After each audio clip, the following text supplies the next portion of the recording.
नमस्कार मंडळी. प्रत्येक पालकाची इच्छा असते की माझा मुलगा प्रत्येक स्पर्धेमध्ये नंबर 1 आला पाहिजे. शाळेत घेतल्या जाणाऱ्या विविध परीक्षेमध्ये त्याचा नंबर पहिलाच आला पाहिजे. ही अपेक्षा प्रत्येक पालकाची असणं रास्तच आहे.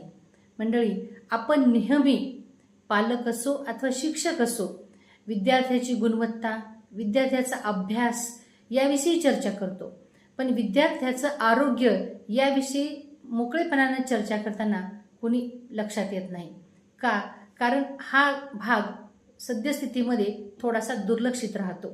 पालकाचं म्हणणं असतं की त्यांना भौतिक सुविधा दिल्या, वह्या, पुस्तक, पेना, गाईड, बॅग ह्या सर्व गोष्टी पुरवल्या की विद्यार्थी नंबर 1 आलाच पाहिजे.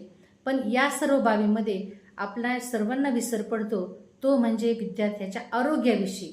कारण विद्यार्थ्याचं आरोग्य जर उत्तम असेल तर विद्यार्थी या सर्व बाबी सहजपणे पेलावू शकतो. म्हटलेलंच आहे ना, सदृढ शरीरामध्ये सदृढ मन वास्तव्य करतं. आणि असाच विद्यार्थी प्रत्येक आव्हानांना सामोरा जाण्यासाठी सक्षम असतो. म्हणून मंडळी, विद्यार्थ्याच्या अभ्यासासोबतच विद्यार्थ्याचं आरोग्य सदृढ कसं राहील, तो निरोगी कसा राहील, त्याच्या चांगल्या सवयी कशा होतील, या सर्व बाबीकडे सुद्धा आपण सर्वांनी लक्ष देणं आवश्यक आहे.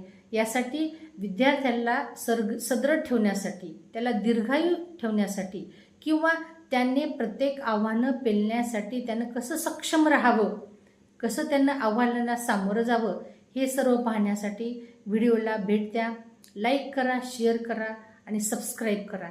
धन्यवाद.